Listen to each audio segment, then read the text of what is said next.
Hi friends, welcome to Magi. My name is Mangesh Kulkarni and in this video we are going to discuss about third part in this book, The Argumentative Indian, Writings on Indian Culture, History and Identity. Name of this part is Politics and Protest.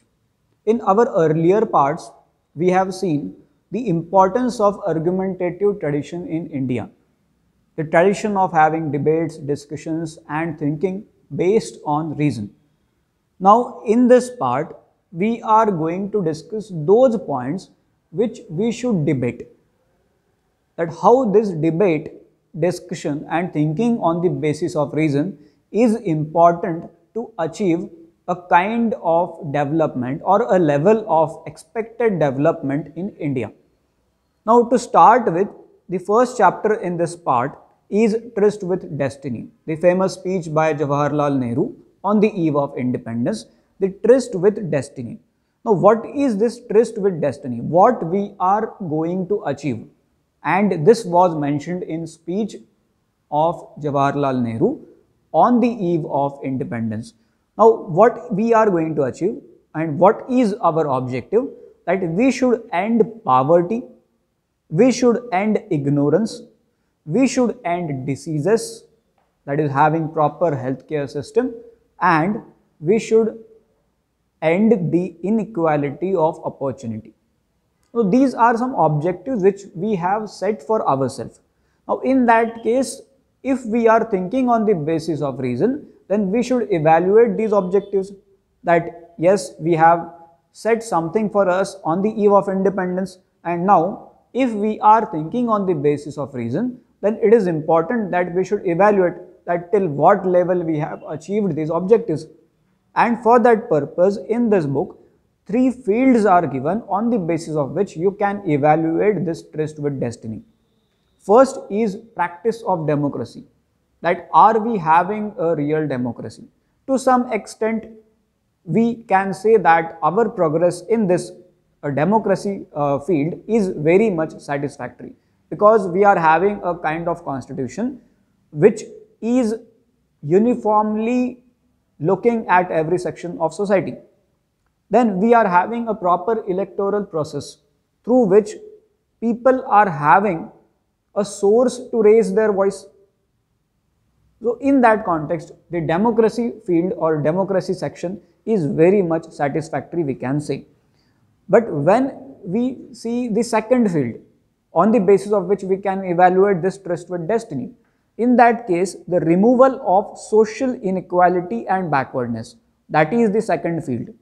Now, removal of social inequality and backwardness, in that case, we can say that our progress is not that much satisfactory, because when we look at various fields within this, for example, education or healthcare system, in that case, we can see uneven kind of progress. And even during this COVID times, we can see that there are many lapses in the Indian healthcare system and also in the Indian education system. So uneven progress in education and improper healthcare systems, it shows that our progress in the second field related to this Tryst with Destiny is not that much satisfactory, that is removal of social inequality and backwardness. So we are still in the path to achieve that particular second field of Tryst with Destiny. Then third one, that is achievement of economic progress and equity. Achievement of economic progress and equity. In that case, in this third field, we can see mixed kind of progress, because till 1980s, which is given in this book, The Argumentative Indian, till 1980s, our economic progress was that of slow kind, that initially we are having slow kind of economic progress till 1980s. But after 1980s, slowly the kind of reforms we are having after 1980s, it is comparatively better. Economic progress is comparatively better. Now, on the basis of these three fields, we can have the discussion and debates related to this Tryst with Destiny. That yes, are we enough, or are we, you can say, developed enough to have this kind of social equality, or have we eradicated backwardness from our country? Are we having proper healthcare system? Education system in India, is it to that much level where we can expect some kind of development in India? So all these points, if we see at large, in that case we will say that yes, we have this tradition of debates, discussion and thinking based on reason, and we need to apply these traditions even in current context. And if we are going to do that, if we are successful in that case we are on right path to achieve our tryst with destiny. That means the solution is in our own traditions, which is the crux of this topic, that solution is in our own tradition. We are not looking at some other country, or you can say some other tradition, to improve ourselves. The solution is in our own tradition, and that is inclusiveness. Our own tradition, that is inclusiveness. Okay, so argumentative tradition and tryst with destiny. This was the first chapter. Then in second chapter they have given about class in India. The class in India, and in that case again there is emphasis that we are accepting our diversities. And when we are accepting our diversity, then it is our responsibility to look at each and every section in India. And related to that, one important aspect which is given here about food policy and hunger. About food policy and hunger. Now this is very important topic which we need to debate, we need to discuss, because it affects very large population of India. That if we see the progress related to hunger, if we see the progress related to hunger in India, then it is, you can say, a kind of mixed response or mixed record in countering this problem. Because there is a fact given here that, for example, protein energy malnutrition. Protein energy malnutrition, there are two important diseases related to that, kwashiorkor and marasmus. So these diseases or protein energy malnutrition, in that case, one fact, striking fact is given here, that this kind of malnutrition is twice as high as in India than sub-Saharan Africa. Now this is very striking fact, that protein energy malnutrition in India is twice as that of sub-Saharan Africa. And when you look at sub-Saharan Africa, this is among the lowest developed region in the world. And then we are having malnutrition double that of sub-Saharan Africa. Now this is very critical fact. Then when we say that hunger is there in India, so are we trying to say that yes, in all over India, in every corner of India there is hunger? No. We are not generalizing it. Here there is severe hunger in particular regions, those which are less developed as compared to other. Plus there is dreadful prevalence of endemic hunger across much parts of India. Again, we are not saying that it is all over India, but there is endemic hunger, that it is there to live, that throughout the years this hunger is, we are not able to eradicate that hunger. In that case, we can say that the critical aspect of this factor, that yes, food policy and hunger, and we need to eradicate it, and we are not yet successful in that. Now related to that, one important phrase is always used, that is hidden hunger. Hidden hunger. Hidden hunger means what? That yes, people are consuming food, people are eating various kind of vegetables, food grains and all, but the kind of nutrition which is expected from that particular food product is not up to the expected level. So in that case what happens, that people are eating food but they are not getting nutrition. So in that case hunger is fulfilled, but that hidden hunger which is of nutrition, it is not fulfilled. And that's why, apart from focusing on this aspect of hunger, we should also focus on this another aspect, that is hidden hunger. So if we want to do that, what is essential? That we need to have awareness among people. We need to educate our people so that this kind of problem is recognized, and after that some kind of efforts are being taken to solve that problem. So Tryst with Destiny, first chapter, second chapter, class in India. So from these topics what we are understanding that yes, we need to debate, yes, we need to discuss, yes, we need to express our problems so that the government or those people in power can realize, or they can, you can say, they can understand the problems which people are facing. So for that purpose, this argumentative tradition which we have earlier seen throughout our history can be applied in current context, so that the tradition can help in the expected level of development of our region. Now when we say that yes, we need to debate, in that case the third chapter from this topic, this part is related to women, Now issues are there, a lot of issues are there related to women in India, women empowerment. When we talk about, there is not, you can say, a uniform level of empowerment. In some regions you are having women empowerment to expected level, but in some regions there is below expected level women empowerment.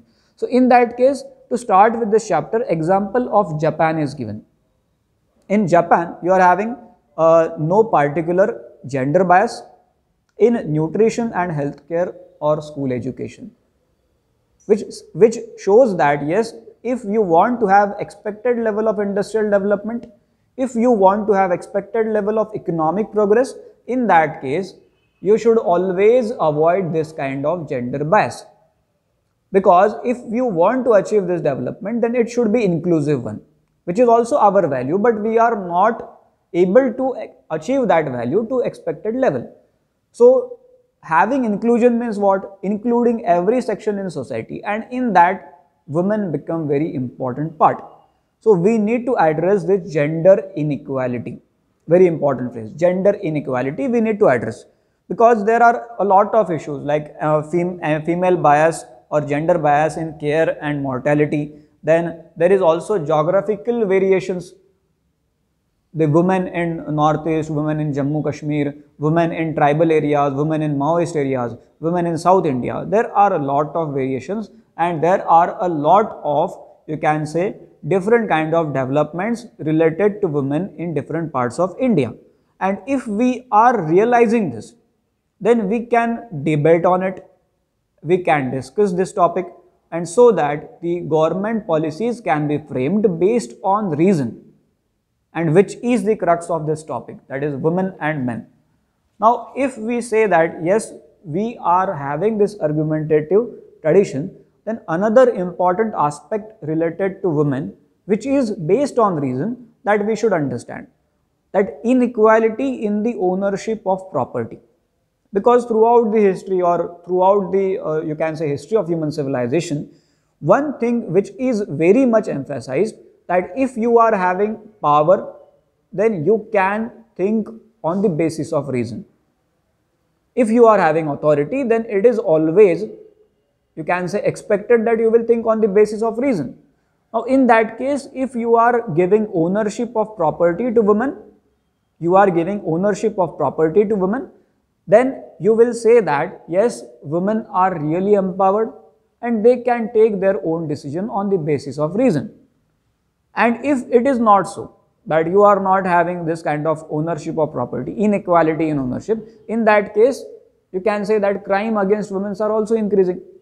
The frequency of assault on women, it is also increasing. A lot of issues like domestic violence is there, the incidences of rapes, after that you can say violence against women like acid attacks. So these kind of things are increasing. And why these kind of things are increasing? Because till today also we are lacking on this aspect, that we need, if we need to have, you can say, inclusive development, in that case we need to include all sections of women, or you can say all sections of India.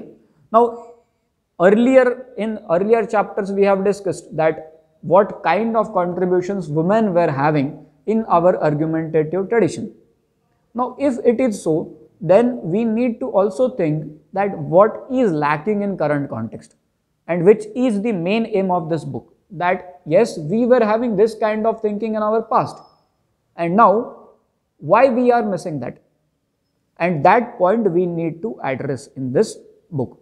So the first of all, women, the main topic here is women and men. So women and men, then in Japan, what kind of development we are having, and for that purpose two parameters are given in this book, that if you want to have standard women empowerment, then we need to focus on these two topics.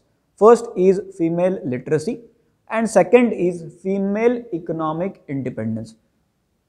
Because if you are having this kind of literacy, then you are aware of your surrounding, and if you are aware of your surrounding, then you are also aware of your rights, and which is very important if you want to have a inclusive kind of development. And then second point we have earlier discussed, that we should have ownership of property, so that women can also get economic independence. So these two are important factors which we need to address if we want to have a standard level of women empowerment. Then related to this, some global examples are given. For example, Bangladesh, you are having Grameen Bank. Grameen Bank and the role of women in the establishment of this Grameen Bank. So it can show you that yes, economic independence is very much important, because in Grameen Bank, Bangladesh directed particularly on economic and social roles of women, and which shows that, or which illustrates that, how women's agency can help to transform the lives of all human beings. It is not related to that women are empowering women. It is about women empowering all human beings, and which is very much important if we go to the argumentative tradition of our nation. That yes, throughout the history we can say that many important women were there. For example, earlier we have seen Sarojini Naidu, then Rani Jhansi, you can say Jhansi ki Rani. After that we are having some other important women like Indira Gandhi. So all these examples show that yes, we were having this tradition earlier also, and now we need to again revive those traditions. We need to again use those traditions to develop our nation to expected level. So these points were given in this topic, women and men. So in this part we have seen that yes, we have argumentative tradition and we need to revive that, and for that purpose we have seen three different chapters: Tryst with Destiny, after that women and men, and after that classes in India.